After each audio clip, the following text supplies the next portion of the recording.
Bueno, dicho esto, tenemos aquí en el estudio de Lantaba a Gabriel Araujo. ¿Cómo estás, Gabriel? Hola, buenos días, encantado, muchas gracias. Echamos de menos hace ya un tiempo, y quiero que repasemos eso, la actualidad tecnológica, digital, ciber, como te gusta a ti. Fíjate, una primera reflexión antes que nada. ¿Tú no crees que hace 10 años, digo hace 10 años porque la cadena lleva ya, estamos cumpliendo los 10 años, que eso no todo el mundo los cumple. Somos FM, no somos solo Internet, etcétera, etcétera. Ya saben que nos pueden seguir también en las redes sociales y demás, pero hace 10 años seguramente no se me habría ocurrido que vinieras por aquí. Dicho de otra forma, es lo tecnológico, una forma de separar o de distanciar, o no una forma, pero distancia lo tecnológico a los ciudadanos en este caso también de la justicia. Yo creo que sí, es decir, que de alguna forma tenemos que saber más de todo este tipo de cuestiones para no quedarnos ni al margen de la justicia, ni caer en, digamos, delitos clásicos, etcétera, etcétera, que ahora se cometen por esa vía, ¿no te parece?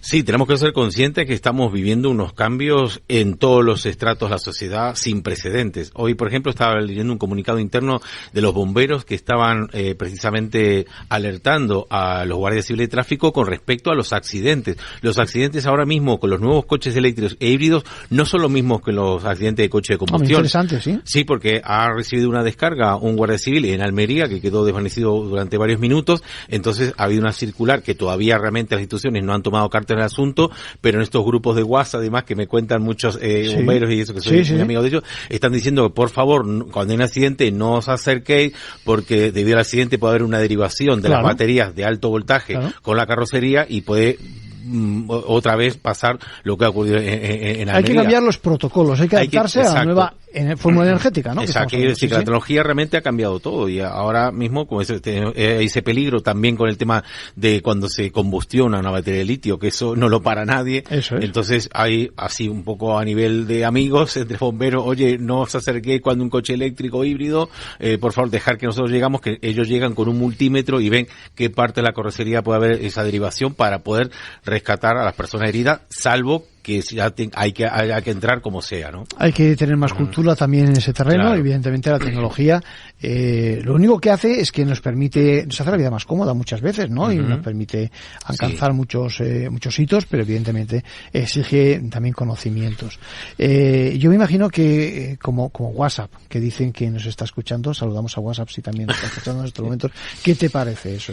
¿Hasta qué punto, es decir, nuestra intimidad está vulnerada, nuestro espacio, digamos, reservado para nosotros mismos, está también reservado para los señores de WhatsApp? Pues esa es la eterna lucha, siempre insistimos con respecto a las tecnológicas que sean respetuosas de nuestra privacidad y los momentos que no estamos utilizando la aplicación no tiene por qué estar ese micrófono o esa cámara funcionando. Recordemos que durante la pandemia nuestros hijos, los menores, también fueron espiados por más de 149 aplicaciones educativas que fuera de los horarios de clase activaban también el micrófono y la cámara. En este caso de WhatsApp, dice Meta, compañía propietaria de la marca, igual que de Facebook y de Instagram, que luego si quieres también hablamos porque hay una noticia de última hora muy buena, pues ellos digamos que descargan su responsabilidad en este tema, dicen que es problema de Google porque únicamente ocurre en Android esto, y bueno, siempre lo de siempre, ¿no, Arcadio? Que se pasan la pelota unos a otros y el ciudadano es el que paga, claro. Conclusión, ¿qué hacemos entonces nosotros? ¿Apagar qué? Sí, nosotros, a ver, hay aplicaciones, por ejemplo, no quiero hacer publicidad, pero por ejemplo, hay una aplicación que se llama MicroGuard y Camera Guard, que lo que hacen es precisamente controlar cuando una aplicación avisa y bloquea el uso de esa aplicación, esa cámara. Ahora, ¿cuál es el problema? Que claro, la propia aplicación puede estar también interviniendo nuestros datos biométricos, ¿no? Tanto de voz como de imagen. Así que bueno, en definitiva, toca eso, seguir presionando, seguir defendiendo nuestros derechos y cuando no hay manera, denunciar. Está claro que las herramientas lo que hacen es que se hacen un eco, amplifican todo lo que estamos haciendo. Fíjate lo que le ha ocurrido al señor Elon Musk, pues precisamente la semana pasada, ¿no? Sus declaraciones en su propia red, tienen que ser supervisadas. Cuando estamos hablando de Tesla, de la empresa Tesla, de la que tantas acciones tiene, etcétera, por el propio abogado de Tesla, que no es su propio abogado, digamos, sino que los intereses son distintos. Claro. Esto es lo que ocurre cuando uno se pierde por la boca, que ya le ha ocurrido más veces, y evidentemente la justicia, la SEC en Estados Unidos y demás, la organización, el órgano regulatorio, lo que busca precisamente es que no se produzcan esas distorsiones del mercado, porque evidentemente cada vez que el señor Musk dice algo con respecto a una nueva solución o una nueva línea de trabajo o lo que fuera, evidentemente fluctúan las acciones con una posibilidad inmensa, ¿no? Bueno, muchas veces no es porque sea un verso suelto, sino que lo hace con toda intención. Está claro. Cuando hablo de Dogecoin y todo esto, lo ha hecho con toda intención. Pero lógicamente sí es cierto que... Sí, pero hasta ahí si me permites,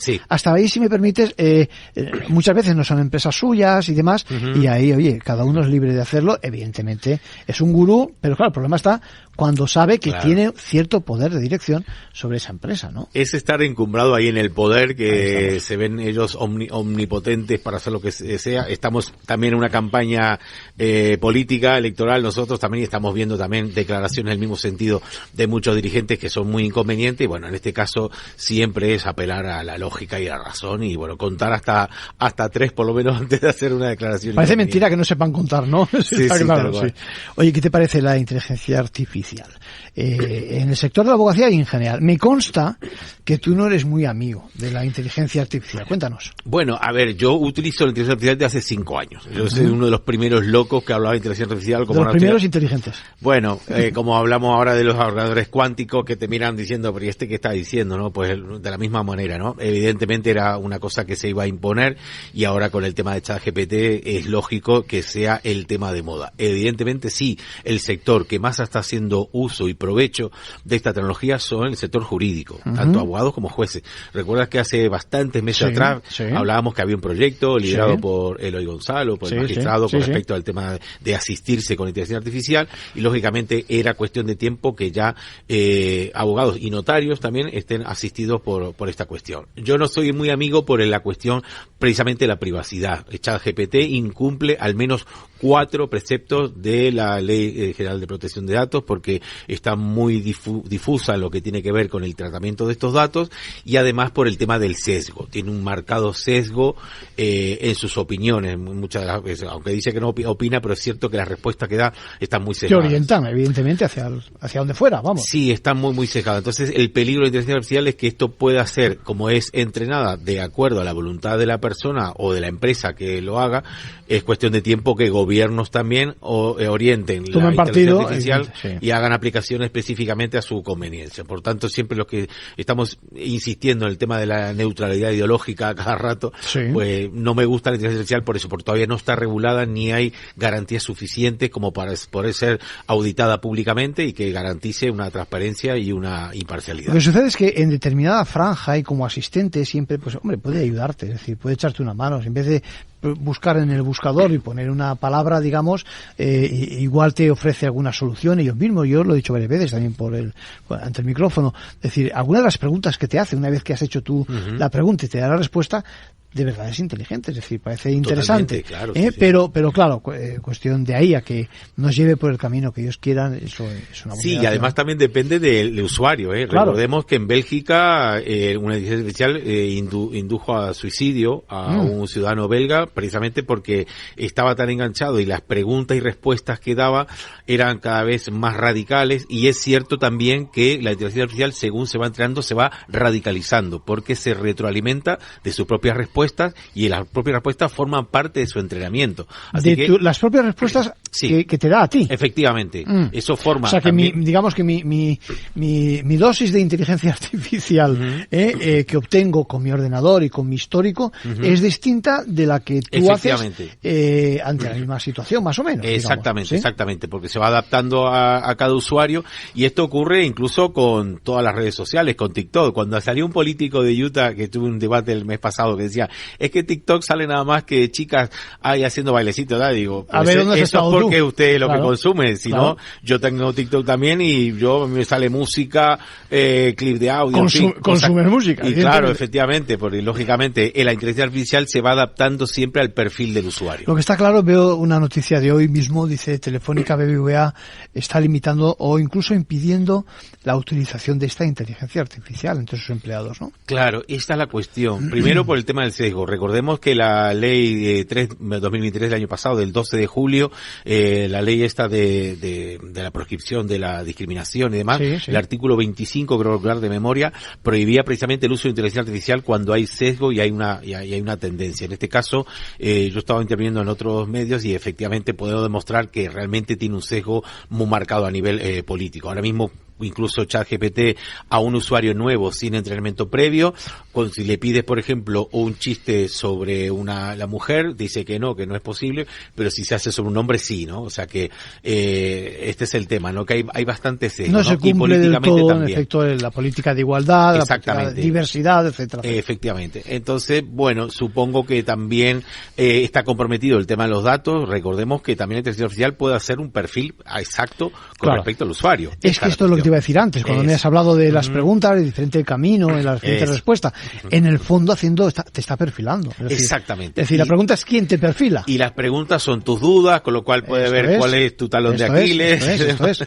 Esto es como cuando alguien ha cometido algún delito, la policía, los cuerpos de seguridad entran en tu propio ordenador y descubren que has estado buscando, yo qué sé, armas o drogas o lo que fuera. Pues evidentemente son pruebas indiciarias de alguna forma, ¿no? De que estás buscando por ahí lo que quieres. Oye, otra cosa, estamos en época de elecciones, en periodo de elecciones, y sin hablar de unos y de otros, que precisamente es de lo que no quiere hablar este programa, lo que sí que es cierto es que no prospera el voto electrónico. Es más, yo me lo planteo también precisamente cuando tengo delante, por ejemplo, una noticia, el problema de Melilla, ¿no? O votas a tal o no, o lo que fuera, etcétera, etcétera. Es increíble, ¿no? Que a estas alturas no tengamos algún tipo de solución electrónica independiente, imparcial, con toda garantía, ¿no? Para este tipo de cuestiones. ¿Qué te parece? Sí, además tenemos la tecnología. A mí me encantaría el voto electrónico, sinceramente. Votar de casa con mi DNI, tal cual, a mí me encantaría. Lo que pasa que también es cierto que yo soy muy crítico con las actuales medidas que hay, incluso las de ahora, porque aunque votamos en papeletas, estamos también votando electrónicamente, porque hay una transformación. Eso es. De verdad, cuando se transmite a la Junta Electoral hay una transformación ahí que no es garantista. Eso no se pierde la cadena de custodia, no hay, digamos, una integridad y una completitud de ese flujo, y entonces ese proceso sí es importante que se mejore. Entonces, bueno, ahora mismo ni siquiera es de seguridad. Y con respecto al tema del voto por correo que estamos viendo, evidentemente todas las alertas que estamos lanzando en este aspecto lamentablemente se confirman, ¿no? Sí.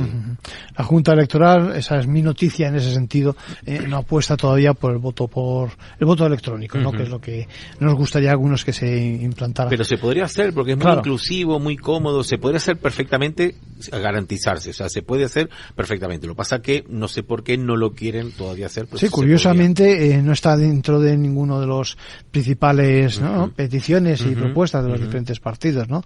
Bueno, y tenemos que hablar de TikTok, porque no es cosa de ahora. Es decir, venimos hablando de ello desde el Reino Unido, que sí Canadá, etcétera, etcétera, y al final, como la cosa viene de Nevada y de Utah, parece que si viene de Estados Unidos, da pie para que todo el mundo lo critique, para bien o para mal.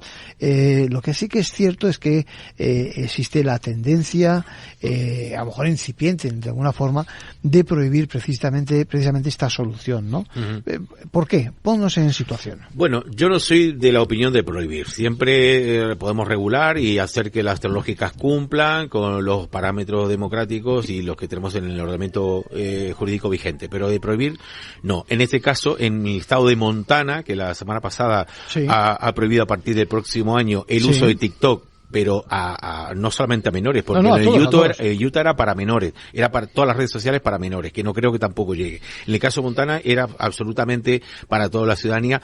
No, primero que no va a funcionar porque hay técnicas para saltarse eso. Yo he estado varias veces en China, que ahí está prohibido Facebook, Google, entonces, y me puedo conectar igual a través de VPN, ¿no? Las redes privadas virtuales que simulan la ubicación en otro estado. O sea que perfectamente se va a poder saltar esa restricción. Lo que pasa que yo creo que también la medida viene por el lado de presionar a TikTok para que definitivamente ponga en marcha el proyecto Texas, que es ni más ni menos que pasar los servidores que tiene en una compañía bajo control militar chino, que pase a Oracle en Virginia, para que solamente para asegurar la independencia, quizás, efectivamente, ¿no? Sí. efectivamente. Por lo menos de lo que pasa por Estados Unidos en este caso, ¿eh? Claro, a ver, y eso tampoco va a ser solución, Arcadio, porque bueno, tú puedes pasar los servidores, pero tú no sabes el acceso que puede tener el gobierno chino directamente a esos servidores.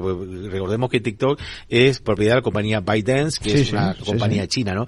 Y también en este aspecto, también sinceramente veo bastante hipocresía, porque por ejemplo, en el caso de Europa, esto no se implementa. Hoy hemos sabido esa multa millonaria a Meta, a la compañía propietaria de Facebook y de Instagram, también por el tema de los servidores, por el trasvase de los datos. Quiere decir que está bien conectar estos dos casos, porque en un caso dicen, es que se están llevando los datos a China. Sí, pero aquí en Europa se los están llevando a Estados Unidos. Y por ejemplo, aquí no se nos está hablando de este tema, ¿no? Hablemos, por lo tanto, de lo que ocurre precisamente con esa multa. Meta, lo leo textualmente, recibe multa de 1.200 millones de euros. Son noticias de hoy. Sí. En Irlanda, que es donde tiene su radicación en el sentido de la Unión Europea. La mayor sanción europea en materia de privación de infracción en materia de privacidad, ¿no? Sí. La verdad es que las dimensiones son bárbaras y que yo a veces me pregunto cómo pueden soportar esas propias empresas esas multas, ¿no? Debe ser que ganan bastante más, ¿no? Bueno, ha afectado a Meta ahora mismo en bolsa, imagino, ha perdido un 2%, precisamente a partir de esta noticia. Y bueno, ahí lo que muestra también, Arcadio, es un poco esa lucha entre la parte jurídica y judicial, en el ámbito judicial de los datos europeos, y la parte de la Comisión Europea que lidera Ursula von der Leyen. Recordemos el año pasado que hemos puesto el grito en el cielo, Ursula von der Leyen diciéndole a Joe Biden que no había problema, que se puede llevar los datos de los europeos a Estados Unidos y demás, y que nosotros decíamos, pero ¿cómo puede decir esta señora esto cuando realmente el Tribunal de Justicia de la Unión Europea ha sido inequívoco el sentido de su dictamen? Y ahora, efectivamente, en Irlanda, sede de Meta en Europa, ahí aplica esta multa, es la más alta en la historia de la compañía, precisamente, pero habla, lo que me llama la atención, Arcadio, es que dice porque los servicios de seguridad acceden a los datos. Ya no es que el tema de que vayan a los servidores de Estados Unidos, no, es que los servicios de seguridad, hablamos de la NSA, que ellos tengan acceso, ¿no? Entonces, esto es lo que hay una puerta ahí abierta. Claro, llama la atención porque estamos con este tema desde Edward Snowden, que había dicho esto hace tantos años, seguimos igual, ¿no? Y yo en otros también medios había evidenciado que había una puerta trasera en Facebook para que puedan entrar los gobiernos y demás. Parece que ante ese privilegio ceden las grandes compañías, ¿no?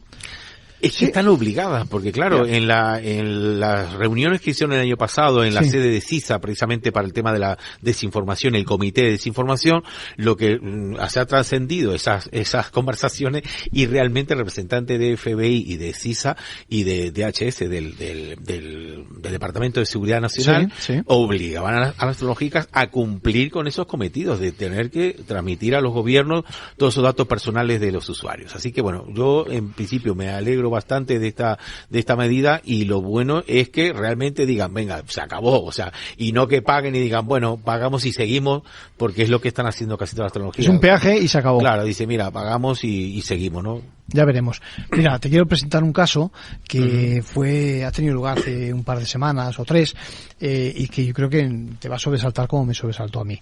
Me lo pregunta también un par de oyentes. Dice, en la actualidad cualquiera de nosotros está harto de ver todo tipo de escenas violentas, en las películas, en las pantallas, por internet, ordenadores, etcétera, etcétera, y seguramente no nos sorprendamos por nada, ¿no?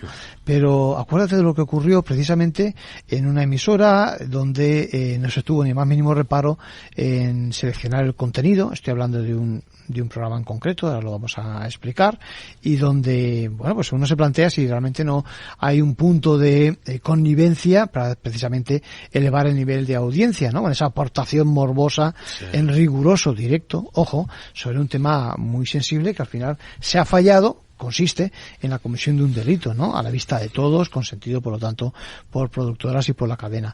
No estamos hablando por lo tanto, de ficción, estamos hablando de aquella concursante, de ese conocido espacio que se llamaba Gran Hermano Revolución, Estamos hablando del 2013, apenas nada, y que llegó a ser precisamente víctima de una agresión sexual, en directo, parece mentira. Entonces, lo que dos seguidoras de Ventaja Legal me piden precisamente es que comente esto que les parece, que con tanta campaña en contra de la violencia es escandaloso precisamente, que eso tolere también este tipo de situaciones. Lo que ocurrió, por si acaso alguien no está puesto en situación, es que, como dice la sentencia, se produjo un abuso, ese abuso que cometió aquel que se aprovechó de una chica, de una persona gravemente afectada por el abuso del alcohol, hasta tal punto que se devino en una situación, pues eso, inconsciente. Y lo que ocurrió por parte no ya del abusador, merece el reproche penal, es que los responsables del programa tardaron más de media hora precisamente en personarse en la escena del crimen, ¿no? La verdad es que la situación parece surrealista, ¿no te parece? Es decir, que completamente, no se completamente. Hay que armonizar, más ponerse de acuerdo. No todo vale. Lo hablamos hace un rato con el tema de la campaña electoral y todo esto.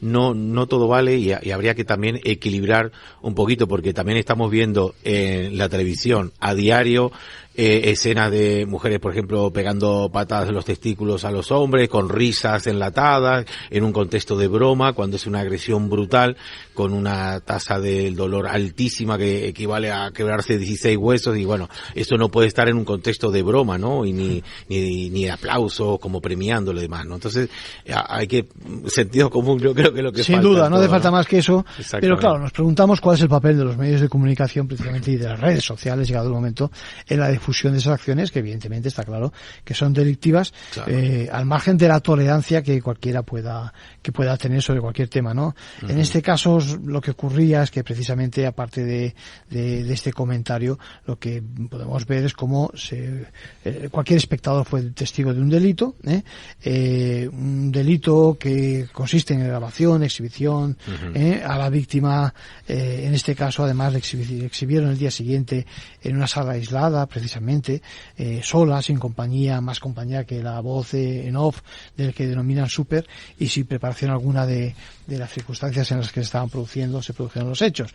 Es decir, que el visionado, en definitiva, lo que hizo es provocar todavía más dolor en la víctima, sorpresa, ansiedad, estrés, etcétera, etcétera, sin palabras. Vamos, al final, lo que ocurrió es que la responsabilidad civil de la sentencia se divide en dos cosas, en dos apartados diferentes. Por una parte, el del propio abuso sexual, que genera ese daño susceptible de indemnización, y de esta forma el responsable es el individuo, el delincuente, y por otra parte la exhibición a la perjudicada por la entidad productora de esa grabación, que se hace sin previo aviso, sin preparación, y que además aumenta el daño, la frustración, el daño moral, etcétera, etcétera, y las consecuencias psíquicas de la joven, ¿no? Sí. La verdad es que parece mentira que, con lo buenos que pueden ser los medios de comunicación, como para, digamos, difundir valores positivos, nos encontremos en ese tipo de situaciones, ¿no? Es que perdona, Arcadio, este tipo de casos nos llega a diario, precisamente a través del sexting. A veces la propia víctima traduce sexting, que yo sé lo que es, pero igual alguno no lo... Es muy importante porque hay una reciente resolución del Tribunal Supremo que dice que compartir sexting ni más ni menos que compartir imágenes íntimas. La víctima, hablamos siempre de víctima porque es la persona que comparte, ¿no? Sí. Y luego se difunden esas imágenes en otros entornos sin el permiso de la persona, ¿no? Eso es sexting. Y increíblemente, en el caso de Asturias, la Consejería de Juventud alienta al tema del sexting positivo, cosa que es escandaloso porque realmente entre los jóvenes es precisamente el principal vector de conflicto y de denuncia, ¿no? Cuando alguien está compartiendo imágenes sin permiso. El Tribunal Supremo lo ha dicho muy claramente, que aunque la víctima dé permiso para difundir, es delito difundirla, ¿verdad? Porque la persona puede estar en ese momento sometida, lo que sea, entonces en ningún momento se puede compartir ningún tipo de imagen íntima. Lamentablemente hemos tenido el caso de la trabajadora de Iveco que terminó suicidándose por ver esas imágenes suyas en el entorno laboral compartidas. Así que esto es un llamado a la responsabilidad. Cuando nos lleguen tipo de imágenes íntimas de ese tipo, borrarlas inmediatamente. Quieto parado, las borras y no contribuyes en absoluto. Y advertir. Aunque no seas tú el responsable de las imágenes, el que les ha sacado, contribuye al delito sin duda alguna. Sí. Mira, me entra una pregunta a última hora, me dicen que he hablado poquito de eso de renunciar a la pensión de jubilación, ¿vale? Si te parece, lo explicamos, estamos hablando de un escenario muy real, muy habitual, consiste en que quieres seguir cotizando, de manera que eliges el momento que mejor te interese a fin de que la suma final de lo que vas a obtener, percibir del Estado, sea mayor. Eso hay que decir que es legítimo, es decir, nada de que cuando uno recibe la comunicación del INS, que te dice que, bueno, que de antemano dice que no le gusta la foto, que las cuentas a él le salen al revés y por lo tanto claro, que tienes que jubilarte. No, pues no tienes que jubilarte necesariamente. La realidad es que se podía acudir a la justicia, que había resoluciones, bueno, que tampoco estaban tan claras en ese sentido, y al final ha tenido que ser el Tribunal Supremo el que ha puesto orden, ha unificado doctrina y ha considerado legal esta práctica. Por lo tanto, que quede bien claro, sobre todo de cara a todos los oyentes y a quien me acaba de poner el mensaje, que no se renuncia en absoluto al derecho a una prestación pública de la Seguridad Social. La sentencia lo deja bien claro. La solicitud de jubilación no resulta obligatoria cuando el trabajador cumple la edad, digamos, ordinaria de jubilación, y la única forma en que se extinga es, pues eso, si se produce el fallecimiento del pensionista, o sea, alguna incompatibilidad con otro tipo de percepción, ¿no? Por lo tanto, lo que se puede hacer perfectamente es manifestar a la Seguridad Social que no queremos ahora disfrutar de la cuantía reconocida, es decir, y que ya lo haremos más adelante. Por lo tanto, que quede bien claro que una notificación de la Seguridad Social no nos va necesariamente a poner en riesgo la pensión en el caso de que posterguemos en función de nuestros cálculos y demás, ¿no? Hay que estar aquí de todo, Gabriel. Sí, además es una gran noticia, porque a mi madre, por ejemplo, que estaba súper bien, por el tema del convenio la obligaron a jubilar, y ahora se me ocurre artistas como por ejemplo Tom Jones, que viene este verano a Starlight Marbella con 84 años, nos estaríamos perdiendo la voz de ese artista que está en plenitud, vamos. Sí, lo que está claro es que la voluntad de cada uno de nosotros también en el orden laboral y con respecto al Estado para percibir o no las pensiones que queramos. Gabriel Araujo, nuestro forense de referencia en temas ciber y electrónicos y demás, un placer tenerte por aquí. Yo creo que nos despedimos ya, es la hora, y les invitamos a que nos sigan en las redes y por supuesto en Ventaja Legal y por supuesto en capitalradio.es. Nos oímos, mejor dicho, la próxima semana.